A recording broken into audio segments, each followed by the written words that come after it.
NNPA 2020 Annual Convention.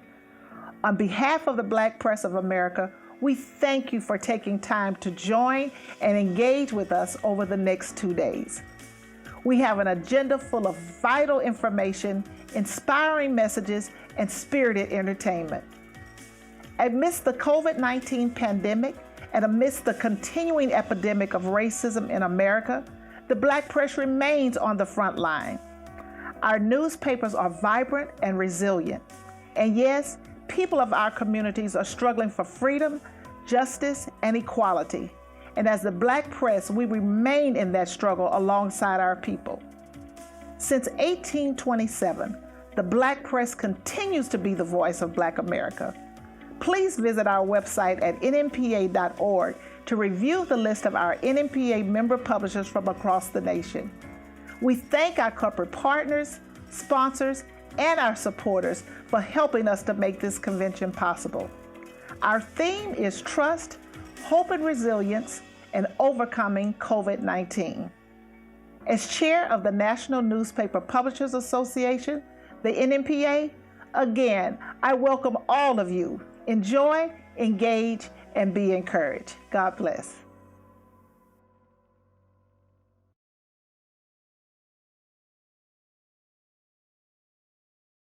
I'm Benjamin F. Chavis, Jr., the National Newspaper Publishers Association, the Black Press of America. We welcome you to our 2020 NNPA virtual convention. At this time, we will hear some opening remarks from NNPA Conference Planning Chairman Terry Jones. Hi, I'm Terry Jones, publisher of New Orleans Data News Weekly and chairman of the NNPA's Convention Planning Committee. We'd like to welcome you to our virtual 2020 NNPA Annual Convention. We are the Black Press. Through the next 2 days, we would like to inform you and entertain you.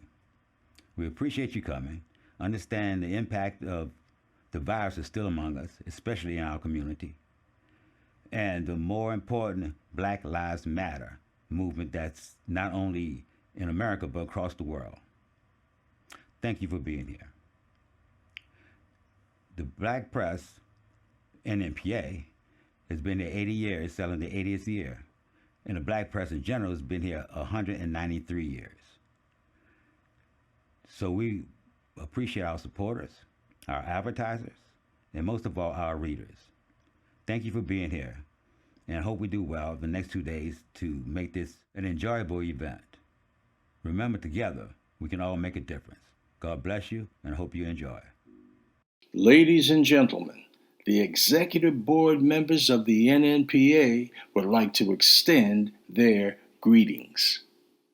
On behalf of the NNPA Executive Committee and the entire NNPA Board of Directors, we are pleased that you've engaged with our virtual convention. The Black Press of America is the trusted voice of our communities, and we've been telling our stories for over 193 years. We have a list of outstanding awardees, including Chuck D., Attorney Benjamin Crump, Ice Cube, Mary Wilson, MC Light, and Ziggy Marley. Thank you for supporting the Black Press. Enjoy our convention. God bless. As first Vice Chair of the National Newspaper Publishers Association, NNPA, it is a special honor to welcome you to the 2020 Virtual Annual Convention. These are some trying times, but the Black Press of America is still on the front lines, reporting the news and advocating for a better quality of life for all. We thank you for joining the broadcast of our annual convention. Greetings, I'm Fran Farah, and as second vice chair of the National Newspaper Publishers Association, I am pleased to welcome you to the 2020 National Convention. While we celebrate 193 years of the Black Press of America, and more importantly, 80 years of the NNPA.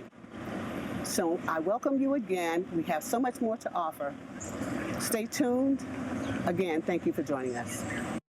As Secretary of the National Newspaper Publishers Association, I am delighted to welcome you to our virtual NNPA 2020 Annual Convention.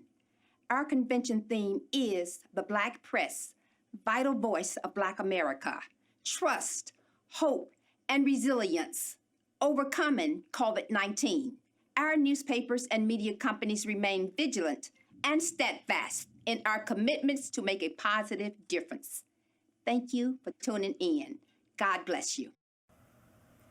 As the National Treasurer of the National Newspaper Publishers Association, NNPA, I welcome your presence and engagement as we broadcast our virtual 2020 annual NNPA convention.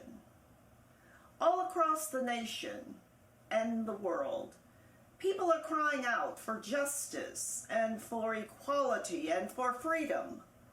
We are the Black press. We continue to publish news that is vital. We continue to advocate for equal justice and empowerment. Thank you for tuning in with us. God bless. And now we will hear from our NNPA partners. Pfizer is proud to support the NNPA and patients living with rare diseases, such as transthyretin amyloid cardiomyopathy, or ATTR-CM, a life-threatening underdiagnosed disease associated with heart failure. In the U.S., the most common mutation, V122I, associated with the hereditary form of ATTR-CM, is found almost exclusively in African Americans. Roughly 3% of African Americans carried this mutation.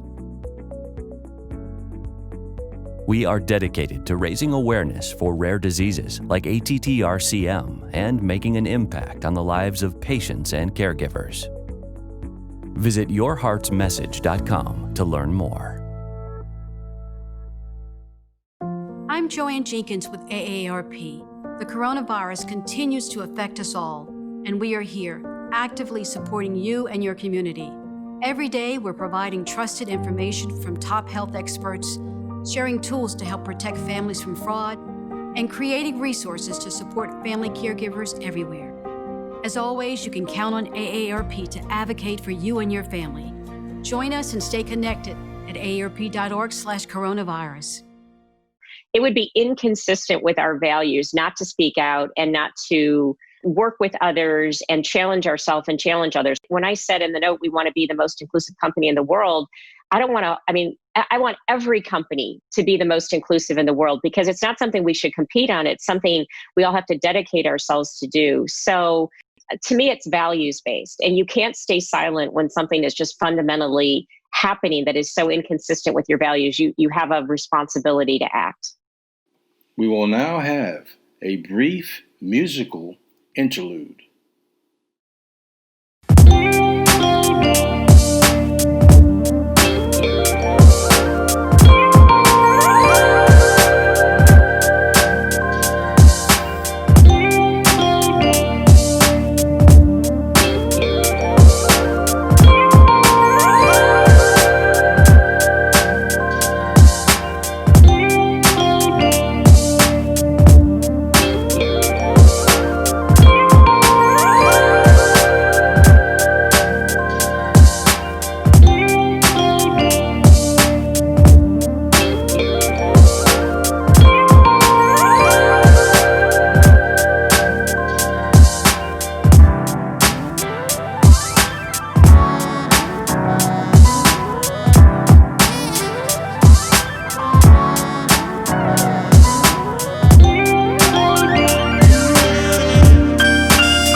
My name's Tommy Watkins. I'm the publisher of the New York Daily Challenge and president of Region 1 of the National Newspaper Publishers Association.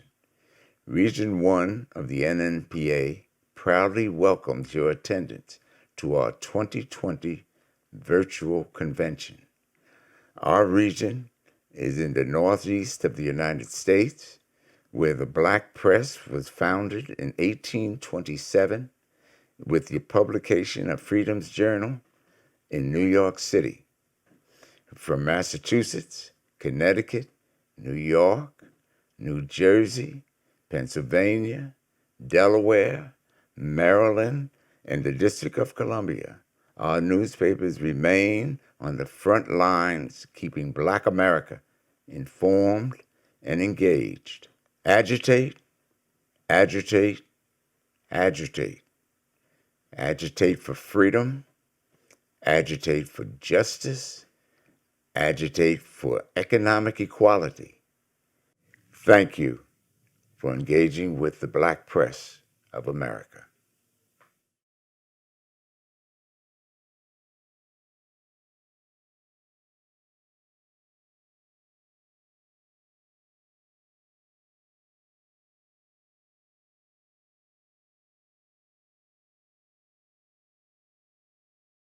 The dynamic Region 2 of NNPA extends our gratitude to you for joining us for virtual 2020 NNPA Annual Convention. Our region, located in the heart of Black America here in the South, Tennessee to Virginia, North Carolina to South Carolina, Georgia to Alabama to Florida to Mississippi. Our region continuously publishes the news that's vital to Black Americans and act as an advocate for freedom, justice, and equality for all. Welcome to NNPA 2020.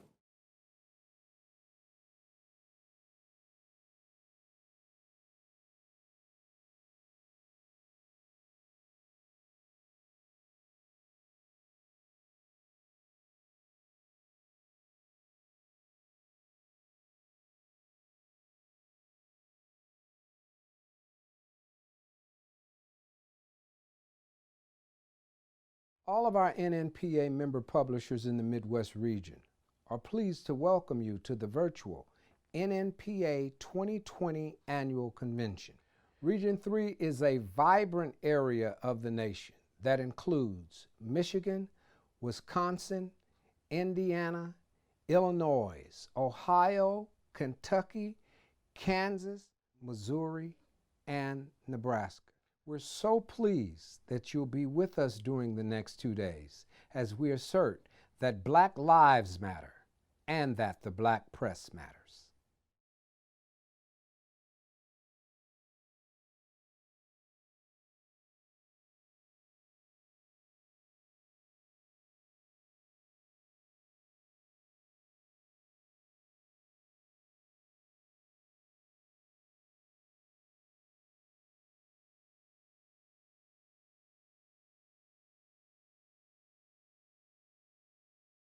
On behalf of NNPA's Region 4, which includes Louisiana, Texas, Oklahoma, and Colorado, we'd like to welcome you to our 2020 Annual Convention of the NNPA and let you know that we are committed to our community and strong in our community and committed to Black Lives Matter.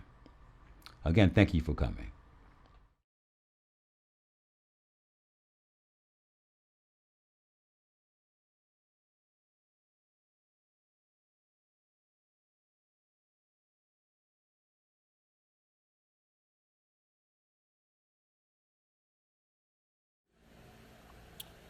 On behalf of the West Coast NNPA publishers who comprise Region 5, we are happy to welcome you to our 2020 virtual annual convention. We, the Black Press of America, serve the interests of our community and our country as a whole. We are very vigilant in this duty because we consider it a sacred responsibility. Our states in the region range from California, Oregon, Washington, Iowa, Utah, Arizona, Nevada. All of these areas make up Region 5. And on behalf of these states, we welcome you to our convention. Thank you.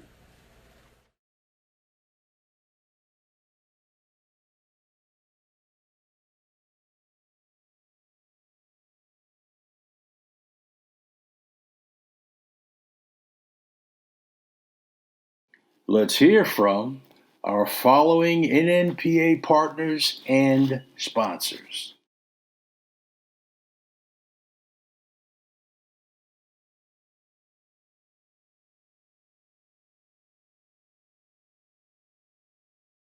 We would now like to share a few VIP greetings and messages. Hello, I'm Congresswoman Maxine Waters, and I would like to congratulate the NNPA on its 80th anniversary and recognize the 193rd anniversary of the Black Press. I congratulate NNPA and President and CEO Dr. Benjamin Chavis, Board Chair Karen Carter Richards, and former Chair Dorothy R. Lavelle for this historic milestone. I also acknowledge the NNPA members who serve my community, Inglewood Today, the Los Angeles Sentinel, the LA Watch Times, the Los Angeles News Observer, the LA Focus, Our Weekly, and the Wave community newspapers, and all of the NNPA members nationwide. Were it not for your support, my efforts and those of my colleagues might otherwise go unnoticed and unreported. Your work is so vital to our community, and I will continue to do everything in my power to support NNPA and the Black press. Congratulations. Hi, everybody. This is Senator Chuck Schumer, and I'm so honored to be able to join you all virtually in celebrating NNPA's 80th anniversary and the 193rd year of the Black Press of America. For all of its history, NNPA has played such a vital role in forming and raising the voices of Black Americans in the news industry, and made sure their voices are never silenced. As we reflect on the current state of our country, this mission is even more important today. From healthcare to housing, the economy, and education, the COVID-19 pandemic continues to disproportionately affect African Americans, while also putting a magnifying glass over the systematic injustices present in far too many of our nation's institutions. It is said that Martin Luther King, on his broad shoulders, held up a giant mirror and with his eloquence and conviction forced Americans to look into that mirror, and they didn't like what they saw. In a certain different type of sense, COVID is doing the same thing. America is seeing the systematic racism that plagues our country, and Americans are not liking what they see. Nowhere is this clearest than in the epidemic of police brutality against African Americans. While my Democratic colleagues and I continue working to pass legislation that fights back against these injustices and provides comprehensive solutions, it is you, the members of the NNPA, that bring this information from Washington to the homes of American families. So I want to wish a very happy anniversary to the NNPA and the Black Press of America. I hope at our next anniversary we've made real progress for the first time in a long time on racial justice. And thank you for playing the essential role you play in confronting racism, injustice, inequality that plagues America. Hi, I'm Jody Watley. A big shout out to Black Press. Thank you for all that you do. It's so necessary. And good luck and congratulations on the upcoming virtual convention. Now, everybody, you can get involved, get into it. Register and watch at virtualnnpa2020.com. That's virtualnnpa2020.com. Get involved. And thank you again, Black Press.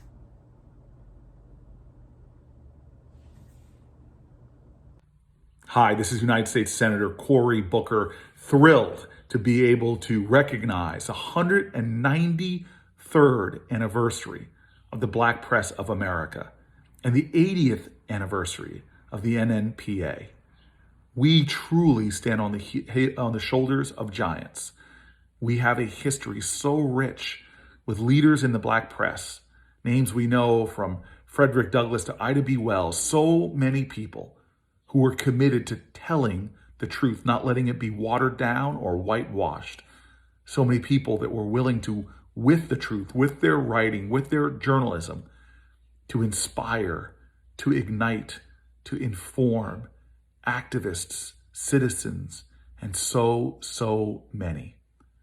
Indeed, we have inherited a rich legacy, and we honor that legacy not just by recognizing it, but by continuing it, so that we may give honor to our ancestors' struggles and may give way for a better future for our children not yet born. We have work to do. May we continue to support the Black press and its essential role in the United States of America today and tomorrow. Thank you. I'm Derek Johnson, President and CEO of the NAACP. I want to congratulate NNPA for your 80th birthday. You know, NAACP was established by someone who also was a newswoman, Ida B. Wells. And for me, coming from Mississippi, knowing the advocacy of the Black press, we are proud partners with NNPA. It is important for our community to hear the news from our community, reported by our community, so we can be a stronger community. NAACP, we will continue to stand alongside in partnership with your leadership, Dr. Benjamin Chavis, who for me is a special privilege, not only because he serves in his seat, but he served in his seat while I was a state youth president in Mississippi, and he supported the voice of young people across the country during a time when they was trying to close and merge Black colleges. But more importantly, it was through the Jackson Advocate that carried the news of our work, which resulted in African American schools, HBCUs, state funded, the prevention of their closing. During that time, they was talking about merging Alcorn State University, closing Mississippi Valley, and downsizing Jackson State. But because of the voice of the Jackson Advocate and all the papers across the country who are members of NNPA, we were able to stop the closing and merging of not only schools in the state of Mississippi, but HBCUs in 18 states.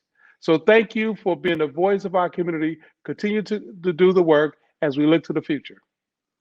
Hi, I'm Magic Johnson, and it's my pleasure to congratulate the Black Press of America on 193 years of doing business. Wow.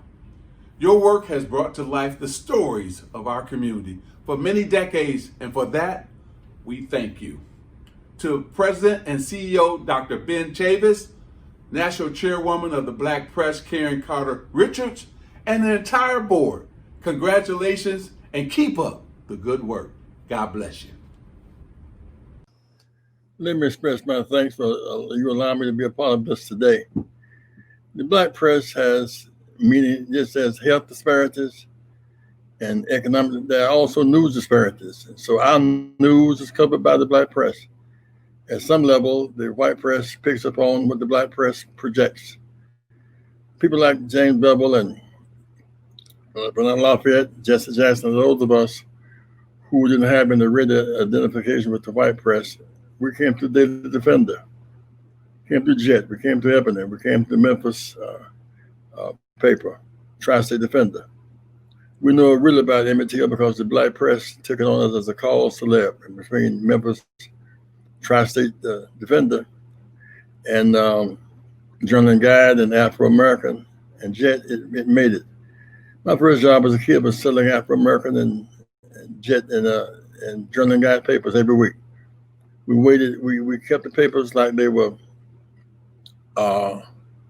articles of religion. Most of our Black history from the annual Ebony magazine. Who else would know Sugar Child Robinson? I really know much about Jackie Robinson's home life or Billy Eckstine's home life if we're not for the Black press. So I want to express my thanks to you for the role you played. There's more role to play now than ever before because in many ways you're the key Ida B. Wells fighting the lynching fight, for example. Now we have 60 blacks in the Congress. That's a new day for us in some of the ways. Black mayors of Birmingham and Selma and Montgomery and Atlanta. Dr. King never saw a black mayor in Atlanta, fourth black mayor really. Now in Washington, D.C., Augusta, Savannah. And so we're St. Paul, Minnesota. We're growing in big numbers. Now, Black press must keep us accountable, keep projecting those who are on the way up. I think as I close, when I was Operation Breadbasket, Dr. King was the big feature in Chicago with open housing. But Defender and Journal and the Crusader, they covered Breadbasket. They covered Ben Chavis in jail in Wilmington. So we're a great deal of debt to the Black press, and I thank you for the service you've rendered. Telling me to stand with you to read what you write and to fight to get ads for you, because Black press deserves more advertising than it gets. And in negotiations, we've been involved in major corporate involved the Black press and the advertising program, but you deserve business as well as access to the community. Let me express my thanks to you. I love you guys so much. Appreciate you so much, guys. Greetings, everybody. I'm Kamala Harris, and I'm so pleased to join you to celebrate the 193rd anniversary of the Black Press of America and the 80th anniversary of NNPA. I want to thank NNPA's President and CEO, Dr. Benjamin Chavis, and National Chair, Karen Carter Richards, for your longstanding leadership and for being such an incredible and important and strong voice for our community.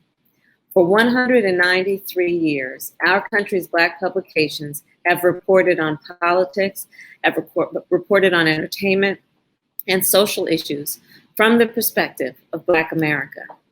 You have been here throughout the defining moments of our history, from Jim Crow to the Civil Rights Movement to the movement that we are currently a part of and witnessing. You have been here and have featured the bylines of Richard Wright, Zora Neale Hurston, and W.E.B. Du Bois in times when mainstream outlets would not. Black publications continue to play an important and a critical role in speaking truth and telling the stories in a way that not only keep us informed, but make sure that everyone understands the perspective, the experience, and the history and the present of our country. So Black publications continue to play an important and critical role in telling stories, reminding people of the past, and also letting them see what can be unburdened by what has been. I want to thank you all, everyone, for your leadership, for your voice, and all that you do. Thank you. Hey everyone, I'm Curtis Blow, and I just want to thank the Black press. Happy anniversary. Incredible situation going all the way back to 1827 and the Freedom's Journal. And I just want to say, man, thank you. You know, looking back in history, I know that, you know, other than the abolitionists and the abolition of slavery, there were Americans, you know, like the Black press, challenging the American political system in the workforce, in the restaurants, in the schools, etc. And they made the biggest difference in how African Americans were perceived in history. So I just want to say, I thank you. I love you. I salute you. We celebrate you. We thank you for all the years. Happy anniversary, Black press. God bless you. We would now like to share a few VIP greetings and messages. Hello, this is Reverend Dr. William J. Barber II from Repairers of the Breach and the Poor People's Campaign, a national call for moral revival. And I wanted to come on today and just thank the NNPA for all of its years of service. Every time I think about Black newspapers and what they have done in this country and how they existed even before the end of slavery, even before the Civil War. And the real calling of these entities to tell the truth. And you know, telling the truth in a place in a time of lies is a radical exercise. They had to tell the truth in the midst of the lies around slavery, the truth in the midst of the lies around Jim Crow and lynching, the truth around the lies of the misguided ways of this nation. And it has been an important endeavor, because without the truth, we would not have even the freedoms we have today. Without the truth, we would not know that while we've come a long way, in some ways, we still have a long way to go. These newspapers, the power of the NNPA, the power of the Black Publishers Association, is that you've been willing to write what sometimes the mainstream media would not write. Just recently, it was through you that we found out that the COVID virus had an airborne reality. We had not been told that, but you told that truth. Down in North Carolina, when there was a young boy named Lennon Lacey who was lynched, found hanging, other papers wouldn't take it up, but you took it up. When there was a need to make sure there was a final pardon of the Wilmington 10, you took it up when others would not take it up. In a real sense, you have been like Baruch. Baruch, as I've said before, was the writer, the scribe for Jeremiah the prophet. Every prophet had a scribe, somebody that wrote down. Even Jesus had those who wrote down the stories of his life. And your work, Black newspapers' work, has been that work of chronicling the movement, of capturing the movement, of writing about the movement in ways that cause the movement for freedom and justice to be courageous in the face of challenge and opposition and contradiction. Your headlines have helped us push against the headwinds of injustices. Your paragraphs have positioned our issues in the American psyche in ways that they would not have otherwise been placed. The pages of your papers have helped us turn the pages of history and change the way things were going. It's because you typeset our reality that our people have never been able to be written off. And for that, we are thankful. For that, I ask everybody who hears this video and the many others in this time of anniversary to make sure you're supporting this work. Today, I want to make a personal pledge to this work of $1,000 this year. And I want to ask others to match that pledge. Imagine if we could get 200 people, 200 Black people out of the millions that are in this nation, commit just $1,000, $200,000 for this important work. Because it has been times when nobody else would tell it, when nobody else would say the truth. Black newspapers told the truth, and only the truth can set us free. So from Frederick Douglass's North Star all the way to now, thank you so much. Thank you so much for being truth tellers, for being the Baruchs of the movement, and for never backing up from what needed to be told so that America could be changed and the world could be different. God bless you. That's why when I got inducted, like me, I don't just do things. I'm going to go, if I don't know about it, I'm going to ask questions about it. Why should I do this? Why am I part of it? You really think that I'm down with you? You really think that I'm down with you? So when I got inducted, I went up to the heads of the Rock and Roll Hall of Fame, and I asked them this question. What do you think about what Gene Simmons is saying? And what do you think about people that say hip hop shouldn't be in there? And this is what they told me. The whole board, the head guy, the CEO of the Rock and Roll Hall of Fame, said, Darryl, this is so funny but true.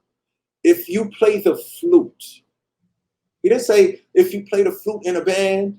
He said, Darryl, if you play the flute. I said the flute. He said the flute. He said, if you play the flute and you sell out Madison Square Garden 2 nights in a row, that's a rock and roll. It's about the music. So that's what I mean. If your music is worthy enough because it did something, you know what I'm saying? If it did something, even if you had a one-hit wonder, I'm not talking about a one-hit wonder that made a lot of money off the song and fame.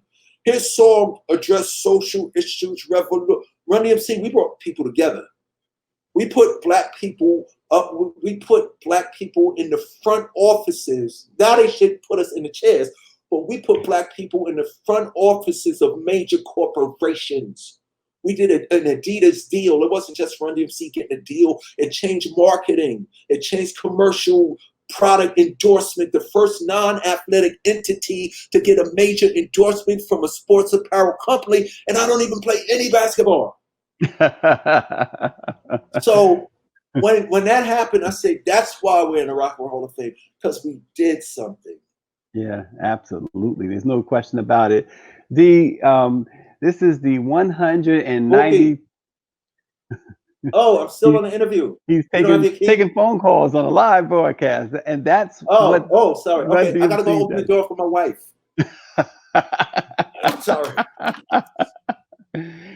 Only on live broadcast, live streams that you see this.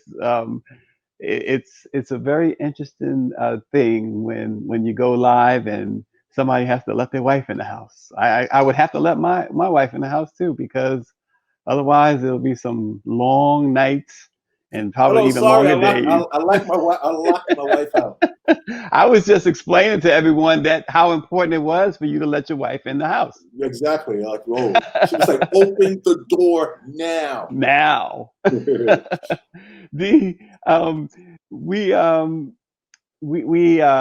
193 years, right, of the Black Press. The Black Press was founded before slavery ended, and our founders published Freedom's Journal in New York 193 years ago, and they published it and said, we wish to plead our own cause. For too long, others have spoken for us.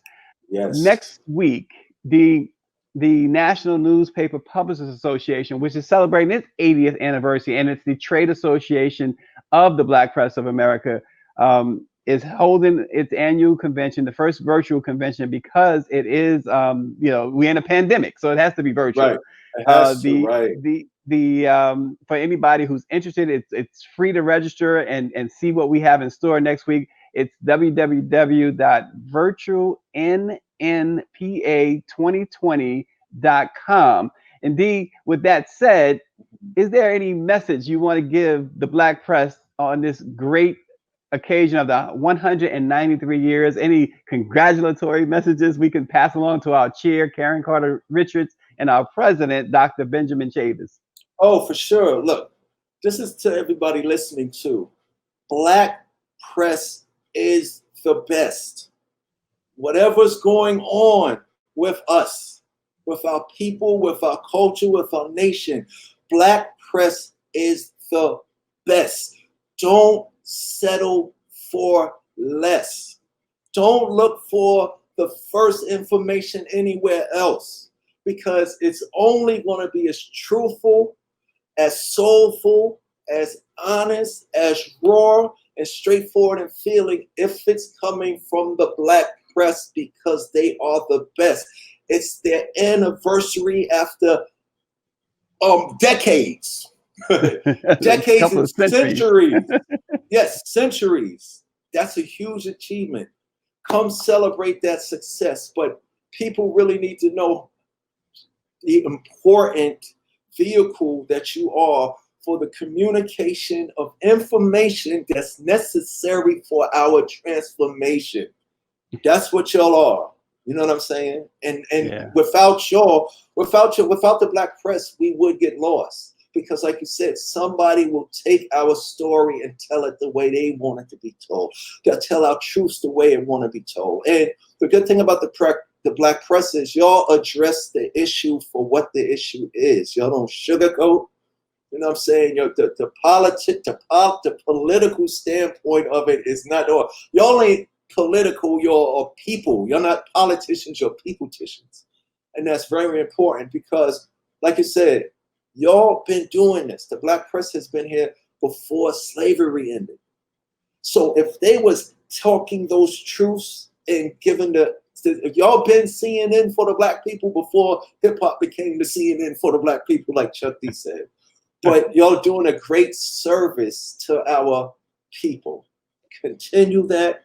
We would be lost without y'all because everybody else could say what they want and put it up on the headlines of their newspapers. But when we read y'all and when we listen to y'all and we see y'all and we around y'all, we are getting what we should get, which is the people, our people's truth. So salute and salutations to y'all.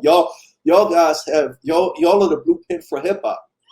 Y'all gave us some guidelines about there would be no public enemies and KRS Ones and De La Souls and Rakims. You know what I'm saying? So we all in this together. So when 100 years from now, we need somebody to tell the Run DMC story still too, right? Exactly, yeah, exactly. And all the struggles now, everything going on right now with the Mr. Floyd situation and all of that, people should be coming to y'all. You know what I'm saying?